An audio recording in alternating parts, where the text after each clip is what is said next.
Imagine the youth in your life, and maybe even yourself, being able to navigate the things in life that make us nuts. An acronym made popular by Sonia Lupian at the Center for Studies on Human Stress. It stands for novelty or newness, unpredictability, threats to our ego, and sense of control.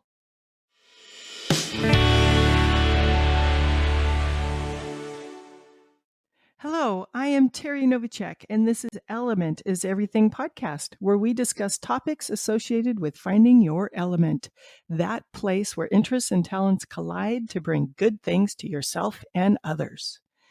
In part one of our interview with Ned Johnson, co-author of The Self-Driven Child, he addressed the high rate of anxiety and learned helplessness and its connection to more device time and less unstructured play, time outside, sleep, and even intergenerational interactions.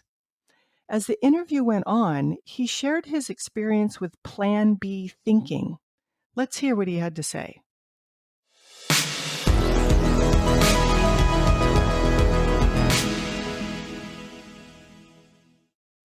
When I look at kids who are not motivated, I'm constantly assessing, do they not feel confident, in which case they don't want to do it because it's threatening to them? Do they not, or is there not a high sense of relatedness? Do they not like their teacher, or they feel like their parents are doing this to them? Do they have a low sense of autonomy? I just had this great conversation with a kid last night. She's actually out your way. Really bright, ADHD. School's not going as well as her parents would like. And we're talking on and on and on. And at some point she said, my parents keep sending me all of these tutors and all these adults, all these people I'm supposed to talk to. She said, you're the only adult person who treats me like a person and who I occasionally like to meet with. Granted, she didn't say like me with all the time, and it's fair. I'm doing test prep. I get it. But what a statement, right? What a statement. And I said to her, I appreciate that. One, I'm obviously you're a terrific human, and I'm really interested in you helping you be as successful as you want to be. But I also know that you have ADHD, and so it's hard for you to care about things that you're not interested in. But I also know that it's easier for you to work harder, right? When you feel respected, and when you feel like the adult on the other side of the conversation, likes you and respects you, and on and it goes. Because I could work so hard to cram all this garbage into your head, and then it's really which version of you shows up on the test. Are you focused or are you not focused? Because if you're focused, I have a pretty good sense of how well you can do on this. And if you're having a hard time paying attention, I know it'll be hard for you to do that. And for some reason, far too many people, especially parents, I think they just don't understand. And this girl said, like, my mom hates when people tell her what to do, drives her crazy. But yet she can turn around and constantly tell me what I'm supposed to do. And then she thinks I'm going to be motivated for it? It's that shocking, isn't it? Your mom's a pretty bright person, too. Yeah. Another thing I see time and time again, as far as the motivation, like it all sounds great and you want to give kids, people that you're working with autonomy. Mm-hmm. And a lot of them don't want it. And I thought, Right. well, that's really interesting. And I've come to realize the hurdle is the personal accountability that goes with that. Correct. The vulnerability, Correct. If I'm wrong, if I make a mistake, if I look bad. And so it is easier to, just tell me what you want me to know, tell me what you want me to do, tell me how you want me to do it. 100%. Bill and I are out presenting at a really good conference about self-directed learning. And it was hosted in a school called Winchester, Virginia, which is sort of rural Virginia, so very small C, conservative. So this is not a loosey-goosey place. And they've worked really hard to put in as an option for kids to have half of their day be based on project-based learning, self-directed learning, great stuff. And I was talking with the principal, and he said the children who most resist any of this are the kids who are great at coloring inside the lines, checking the boxes, who are thrilled. Like, don't change the system. Are you out of your mind? I'm winning the system, right? And they're terrified of doing that. And you're 100% You're 100% right. I was talking about, I don't know if you know, Sarah Rosensweet is a really great peaceful parenting expert up in Canada. And she told me about it, and I've yet to listen to this, but it was a podcast or book. I've got to go back and check, where it was military base out in San Diego, maybe? I can't remember. And they had, is there a Marine base out there? Yes. And they had, there we go. And they had these young recruits, privates, and they were remarkably passive. Tell us what to do. And the leadership is sort of like, folks, we can't tell you what to do all the time, because there's going to be a place where you're going to have to think, right? And you can't get someone on the radio. You have to think. So they gave them projects like, okay, you have to reorganize the entire 10,000 square foot storage room. Well, how do we do this? You're going to have to figure that out. You need to be in St. Louis in 48 hours. Go. How do we get there? You're going to have to figure that out, because these were young people who, 18, 19, 20, who basically had almost no experience running their own lives. And so that when you talk about developing those executive functions, like, what are my options? How do I pro-con this? What do I do? They had their entire school experience, apparently, maybe home experience, responding to being told what to do. And if you stay in line, you won't get yelled at. Okay, great. But We do need you to think. yeah, yeah. So yeah, it's a problem, right? And this is where I love that exercise that Lenore Skenazy had of because if you're telling people that I want you to be flexible in your thinking and more courageous and take risks and blessing to the skinny and B plus and whatever else, but then they're being evaluated based on if you get an A or not. You don't want to. You don't want to be creative. You just tell me what to do. And so when she was having people do this in things that are outside, again, in the passion pursuit of a pastime, where it's not based on someone else's evaluation of you, it makes it a little bit easier. It makes it a little bit easier to do this. And if you go back to Jonathan Haidt with the play, I mean, I can remember being, I don't know, 4, 5, 7, whatever. I was playing with Legos and building this whole thing, and then screwing it up and knocking it over, and like 2 hours of work go crashing to the floor. And I am beside myself. I am so annoyed. And what are my choices? Build it again or don't build it again, right? Right. There's not a video game with a do-over, right? And what tends to happen is, parents, we tend to rush in there. So, oh, sweetheart, I'll rebuild, you know, because we don't like to see our kids upset. But if we're honest, a lot of times when kids are struggling with that, rather than saying, "Oh, I'm so sorry, that must be so frustrating," and we try to talk kids out of their frustration, right? Or we try to take them out of the situation that's frustrating so that they feel better. But if we're honest, in parts so that we don't have to deal with their stress. And it takes, when you think about it, I have a dear friend who died last year, and she was a psychologist, and just ridiculous. She was at age 65, she was recruited by Marsha Linehan to open a dialectical behavioral therapy practice in DC because there wasn't one. She's at the end of her career, and she does this until she dies at age 84 or whatever. I went to the memorial service, and this beautiful service, and this young minister, about to me young, he's asking you to think about, and he's lighting up the room. He said, just pause for a moment and think about the one word that defines Ann Wake. And he's like, brilliant, insightful, compassionate. He's listing all these wonderful attributes. And within a half a second, I just said, courage, courageous, courageous, because I watched, and she told me about some of her work, among other things, working with childhood victims of childhood sexual assault. And she would sit there with people in the hardest possible feelings, and not try to talk them out of it, not try to move them through it until they are ready to move through it. And that's what, great teacher. I mean, I told the story that I don't think it's in the book. I had a pretty complicated family. My dad was an alcoholic, eventually drank himself to death. My mom was in and out of institutions. I spent 3 months in a pediatric psychiatric hospital myself, so it was not easy. And when I came back to school, I was a little terrified. One, because, who's the crazy kid who was in the hospital for 3 months? And two, because I hadn't done any work for 3 months. And I was like the top kid, in all my class. School was easy for me. And what were my teachers going to say that I hadn't done any of this homework, right? And so I opened the door to Miss Green, as my seventh grade math teacher, my favorite teacher. And I'm worried like a math book is going to whizzing over my head. Mr. Johnson, where's your homework for the last 3 months? Or you got a lot of tests to make up. And she just looks up from grading and her face gets as wide as a person can smile.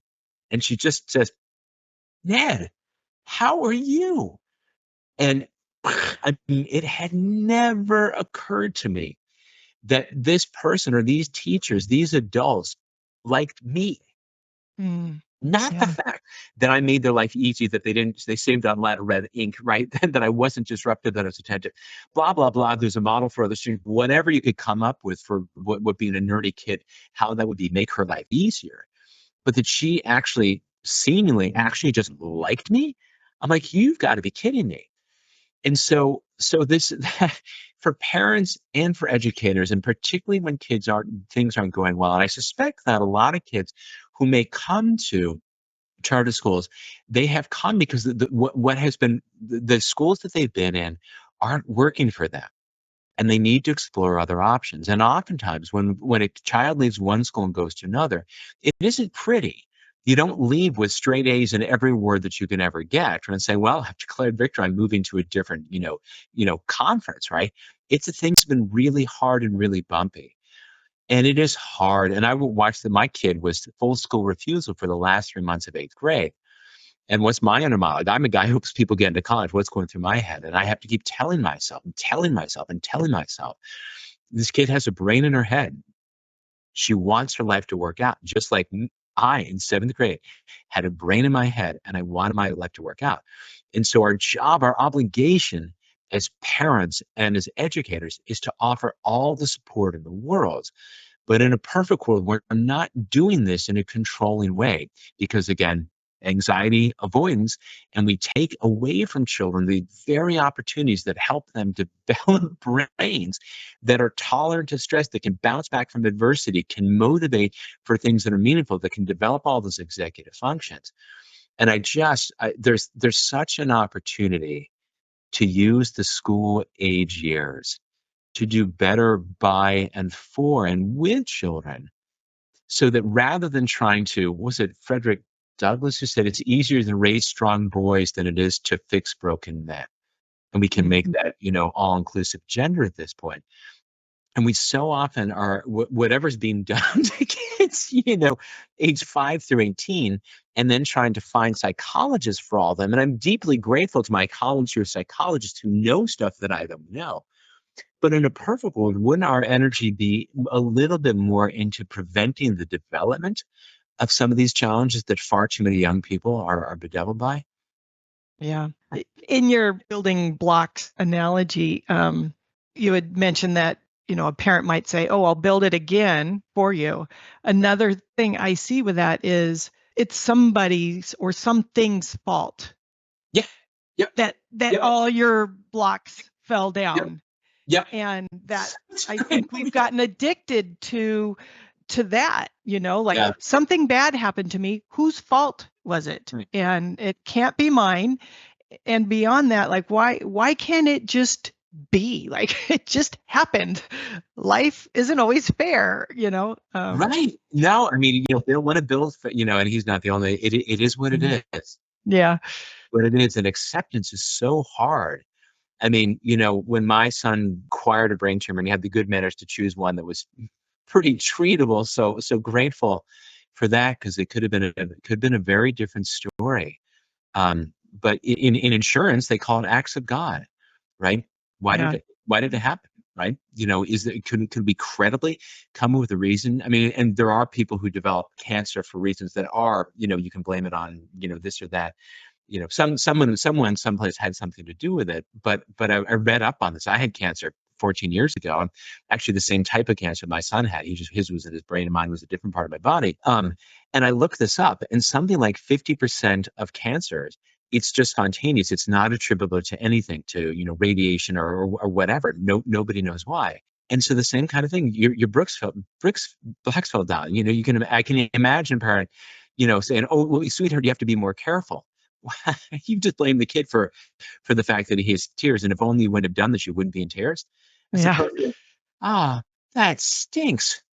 You you were working so hard on that, Right. you know? And then you offer help. Would you like me to help you do it again? And if the kid says yes, of course you offer help. But it says no, I do it.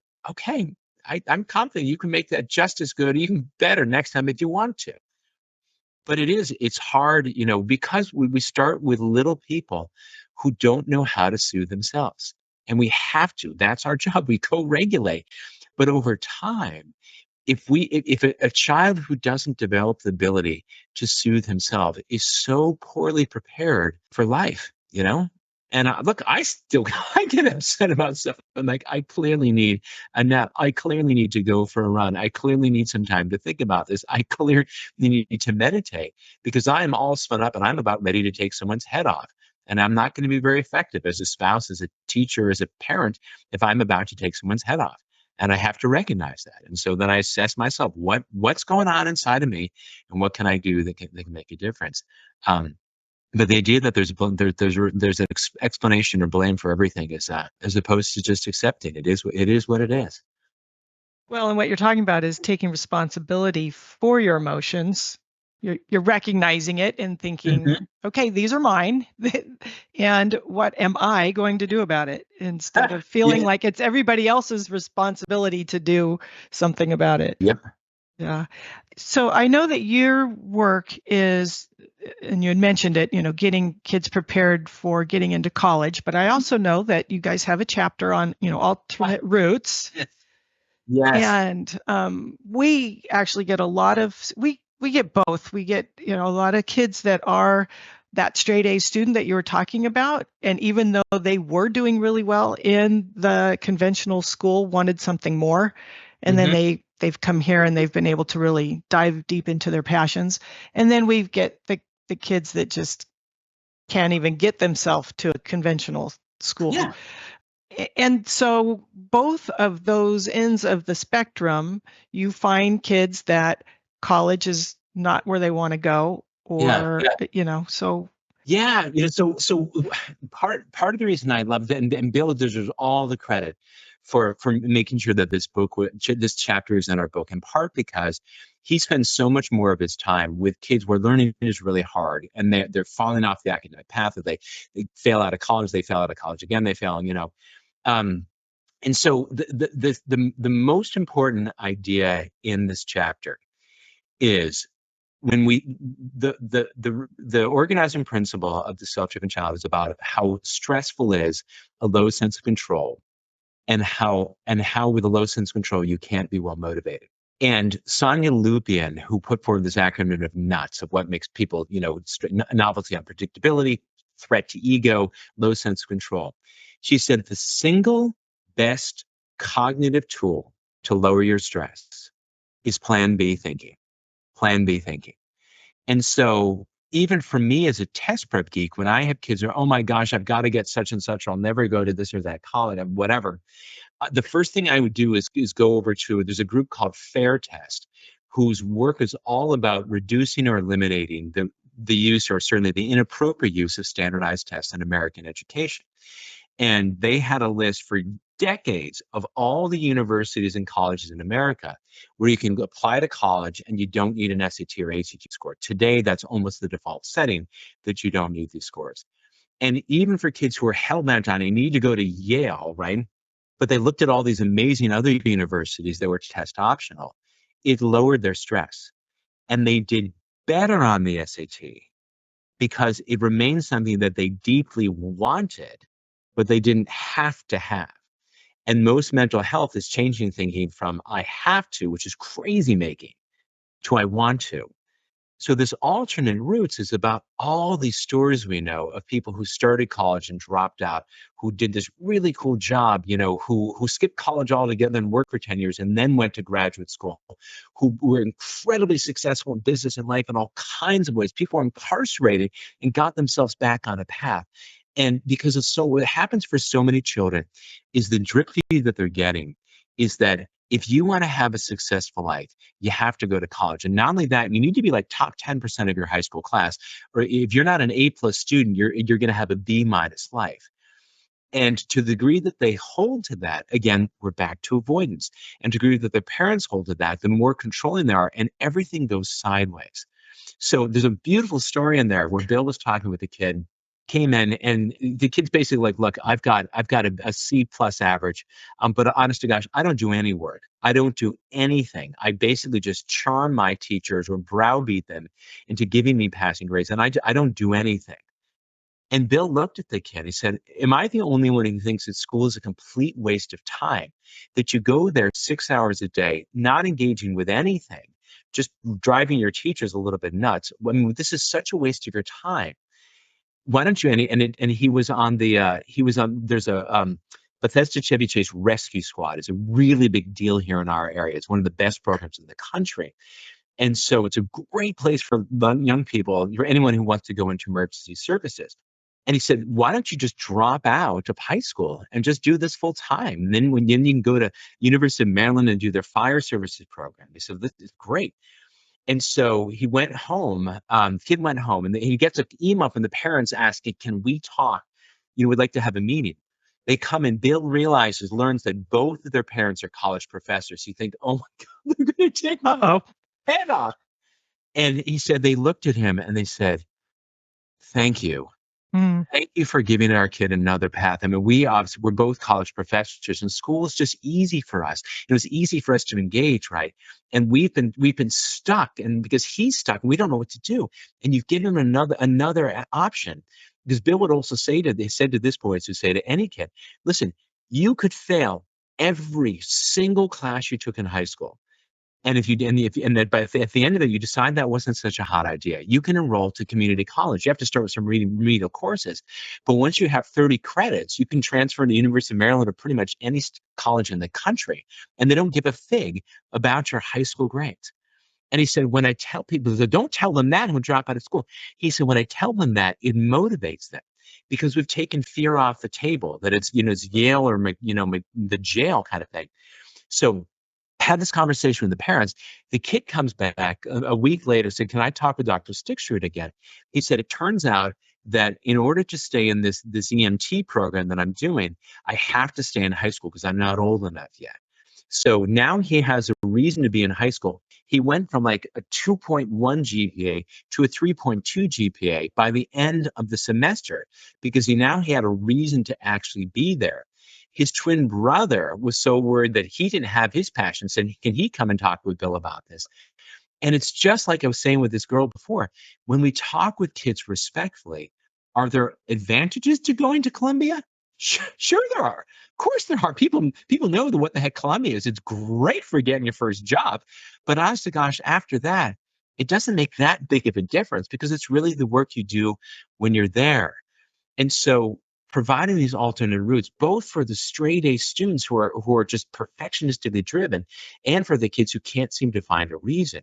When we talk about these plan B, these alternate routes, it's so helpful. Every time when I've been doing this work for 30 years and I have made mistakes, and every time I made a mistake, when I get really spun up thinking, this could be the end of my company, and am I going to end up in a van down by the river? I remind myself, I was a really good waiter in high school and college.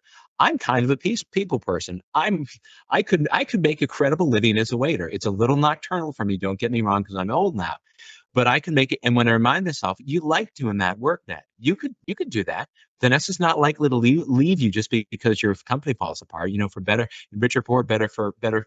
And then I said, well, I can always go back to waiting tables. And then I get back to doing the work of trying to fix whatever ridiculous mess I've made for myself. So yeah, so we're a big fan of Plan B thinking, and that's what alternate routes really involves. And if we think about this, for most of us, very few people had a straight shot from the Bluebird Reading Group through high school honors to the college of their dreams to graduate school to the perfect job, the perfect spouse, this perfect house, the perfect second house, the perfect job. I mean, who does that, right? Everybody tends to zig and zag, and I've talked about some of my misadventures. And when we as parents or as grandparents can talk about, Grandpa so-and-so, went bankrupt and started over and did this or whatever. And when they can see that there are these successful adults leading successful lives that they actually enjoy, despite making all kinds of remarkably bad mistakes, and screwing things up, and saying there's still a path forward. Because we come to a place where most people believe that there's one path, And God help you if you fall off that path. There are some places in this world where if you don't go to the elite university, your choices in life are really pretty circumscribed. But that's not what happens in America, right? I mean, Right. that's one of the beautiful things about our world and second chances and all the ways that people can enter, the capitalist society for better, for worse, with and without a college degree. And so I'm just, Bill says, I just like to give kids an accurate model of reality. Of course, there are advantages to getting a high school graduate. Of course, there are advantages to going to college. But there's also many, many, many opportunities to build a successful life if for whatever reason, those are not things that you're able to accomplish. Well said. To borrow Bill Stick's line, one of the coolest things about working with or having teenagers is watching them do the hard work of trying to figure out who it is they want to be and how Yeah. they contribute to the world. Uh, and it's just so cool as a parent and as an educator to get to walk with them and offer your advice and offer your support, and zig and zag with them and keep the parents guessing as they figure this stuff out. So yeah, it's I have a pretty I'm pretty lucky to get to do the work that I do. That's great. Well, and so you have agreed to join our book club next month. Wait. And our parents are very excited to, they got a chance to meet Bill, and now we're further into the book, and more things are coming up. So they're very excited about that. So I love it. I will see you next month then. And thank you again for your time and all the work that you do. I really enjoyed the conversation. I appreciate it.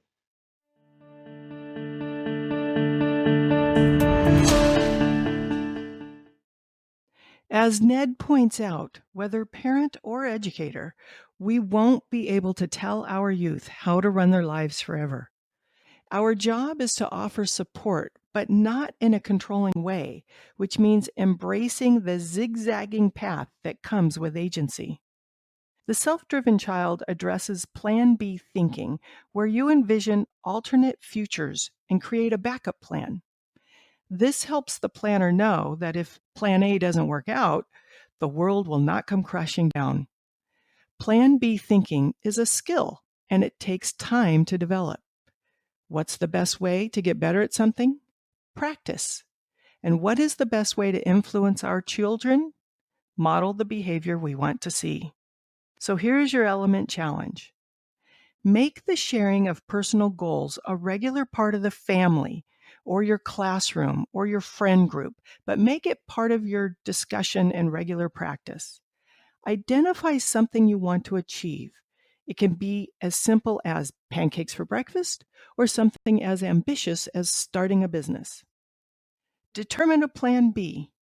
If I can't do that, well, then I'll do that.